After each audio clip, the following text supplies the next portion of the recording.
Hello again, it's Peter Hatton.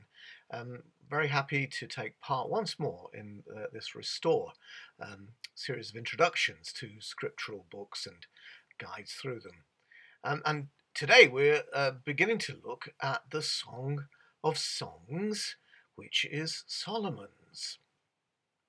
Um, in recent news, a school board in Davis County in Utah has banned the Bible on the grounds that it may be pornographic and indecent.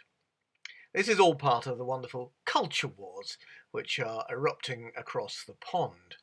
And in response to conservative Republican governors passing laws forbidding pornographic and indecent books in schools, some bright spark on the other side of this debate said, well, okay, let's ban the Bible, because it's got some pretty pornographic bits in it. Really? Well, I don't know which bits he's thinking about, whoever complained about this and has taken down the Bible, but it certainly isn't the Song of Songs, which is Solomon's.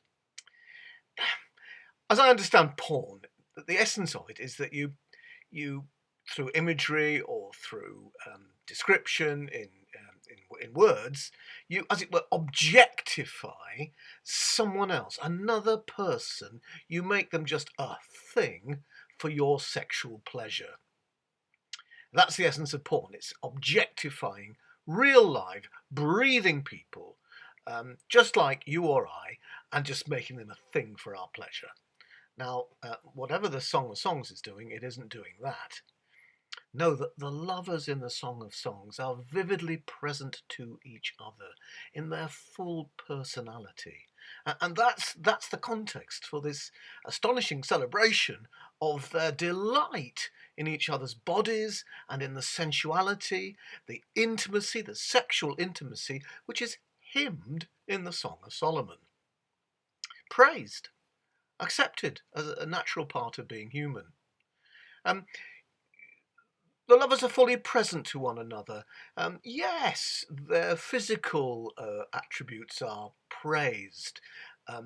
The the beloved, the male lover, calls his female beloved at one point in the first chapter a mare, which you might think is a bit disrespectful, but in that culture, in that context, not at all.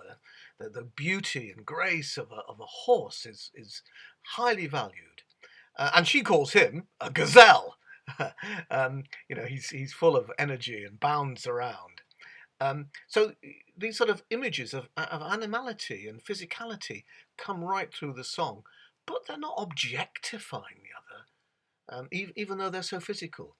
I mean, her description of herself, the beloved, the woman, as dark but comely, has is probably all to do with the fact that she, as she says in the verse in which this is used, she's been working out in the vineyards. Her family have said to her, you must go and work in the vineyards. And also perhaps as a shepherdess. So she's got brown because she's been exposed to the sun. And this is a sign of her character. She's a hard-working, responsible young woman. And that's part of who she is, and she wants that to be accepted as well, part of her. But she's still beautiful, with or without a suntan.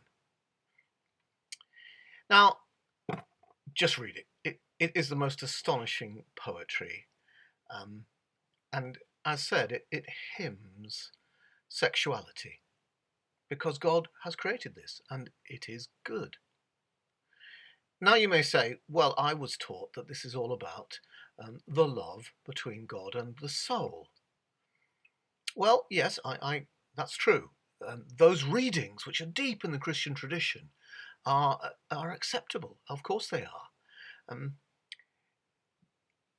But we have never to forget, this is a poem, a piece of scripture, which accepts and celebrates the deep devotion, physical intimacy between one man and one woman, which finds its expression in that union of heart and mind and soul, which is marriage. And yet, as C.S. Lewis points out to us, these pleasures that some of us, not all of us, of course, because celibacy is also praised in Scripture.